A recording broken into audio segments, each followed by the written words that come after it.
permis. Ça nous permet au moins d'identifier les zones à risque, de montrer comment est-ce à l'interne là, on peut régler ça avec de petits aménagements. Donc la commune accompagne l'ONG.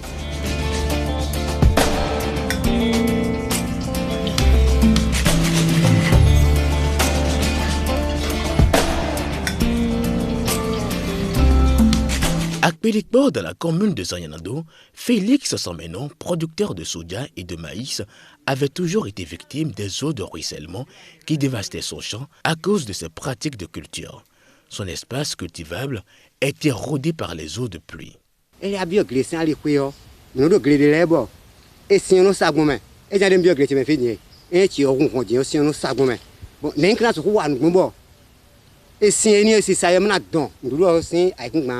Félix fait la culture sur brûlis qui fait baisser le rendement pour raison de modification de la texture du sol, empêchant une bonne infiltration de l'eau.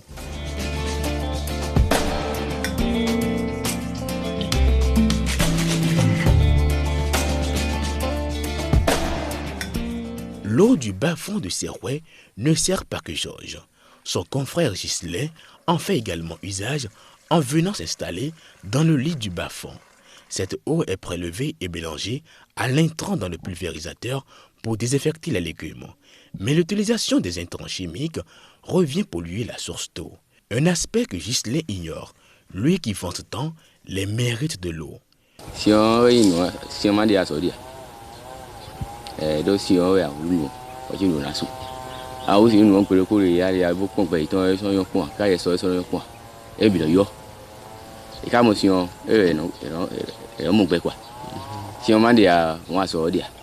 S'il est vrai que l'eau est utile pour désinfecter les légumes du maraîcher, il est aussi vrai que ce dernier doit veiller à la protection de sa source d'eau pour éviter toute contamination nuisible.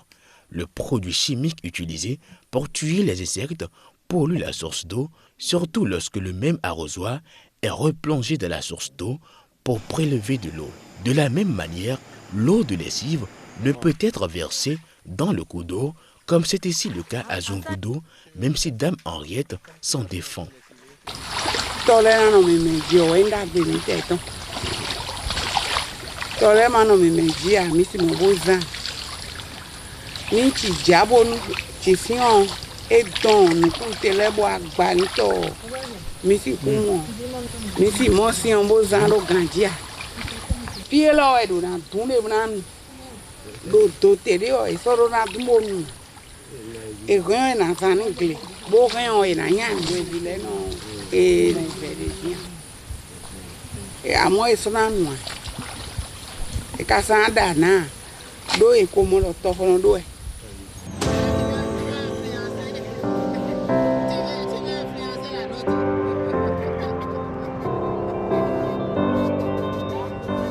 La prise de conscience des populations liée aux bonnes pratiques de la gestion intégrée des ressources en eau n'est pas la chose la mieux partagée à Adjawere. Ici, les femmes productrices de Gari s'adonnent à cœur joie à leur activité dans un environnement insalubre.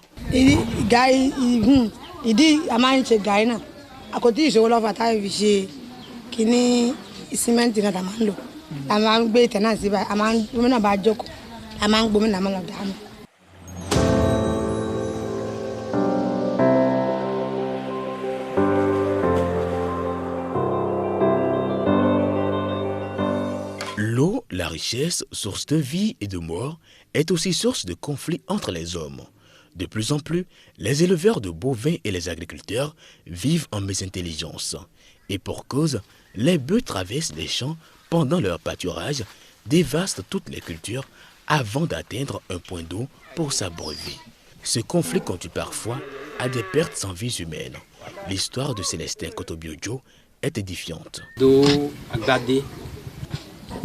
Zameka suku ibuno leo ikla ibo he komba gade taru ko ibu bi on boy bagadi eno yoro fechai we dodo fie ye bribe ko pedi on wa wuli ibu asida huruko o yoro o commissaire o yo akonjo 0 kaka si o février me di kaka je fie gbe o Une vérité que ne nie pas Aliou Oumarou, un bouvier de Siroué.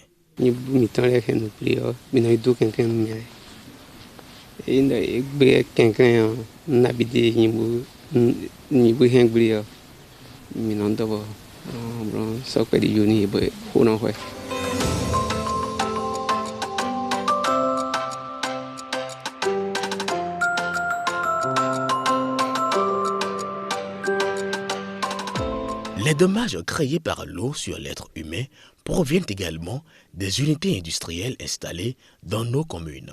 À Ekminlé, l'huilerie implantée dans l'arrondissement pollue les eaux. En témoigne cette canalisation d'évacuation des déchets. En raison du relief accidenté, les eaux usées de l'huilerie viennent détruire les produits maraîchers qui sont dans le couloir de vidange. La boue est impressionnante.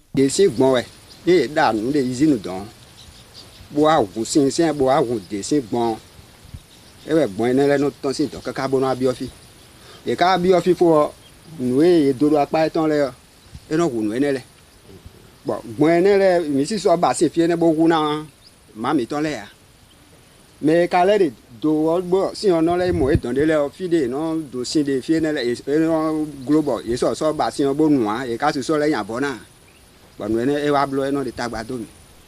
Toujours dans cette commune, une cimenterie déverse ses eaux usées dans la nature. Une action qui désorganise l'écosystème aquatique et ne favorise pas un bon développement des arbres indispensables pour la vie sur la terre. La preuve, ce sont les eaux de ruissellement qui ont érodé le sol et les habitats de Bokissa jusqu'à ce point. Dès lors, une seule question taraude les esprits. Comment va-t-on faire pour sauver l'eau tant utile mais bien polluée aujourd'hui? C'est la réponse à cette préoccupation qui a conduit à la naissance du projet Omi Delta ANE PSE GIR implanté dans la BMVO, la basse et moyenne vallée de l'Ouémé, principalement dans les communes de Zé, Tofo, Souboudomé, Sanyanado, Adjawere et Ouéry. Dans ces 6 communes précitées de la BMVO, tous s'accordent à reconnaître que l'eau est utile, quoi qu'elle soit menacée par les actions humaines.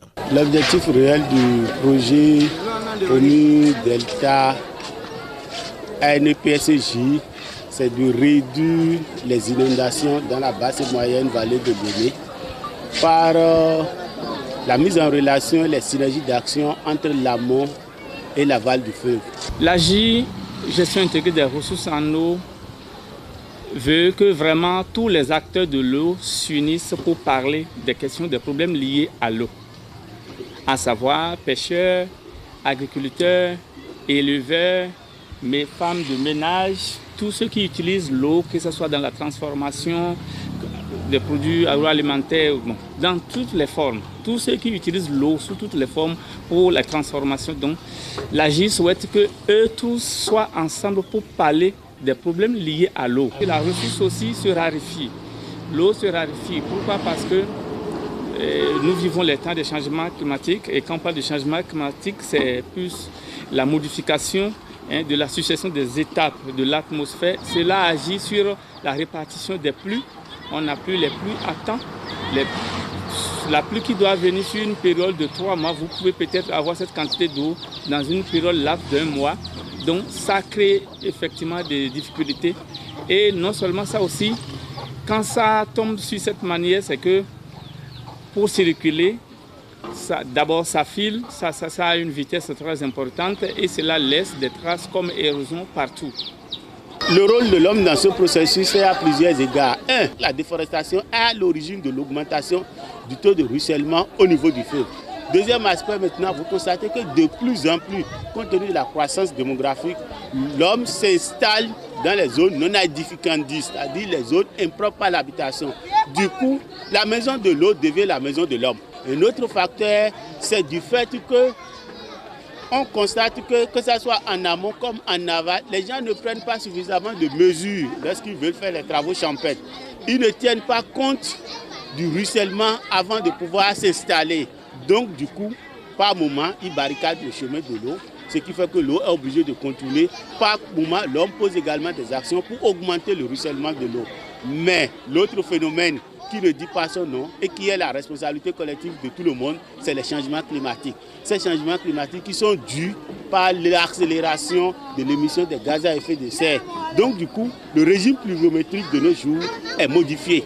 Et la modification du régime pluviométrique fait que, au lieu d'avoir les pluies éparpillées sur plusieurs jours, on constate de nos jours que les pluies sont concentrées sur quelques jours. Du coup, une grande quantité de pluie tombe en étant record. L'eau est bien utile, mais de nos jours, les êtres humains la polluent au quotidien.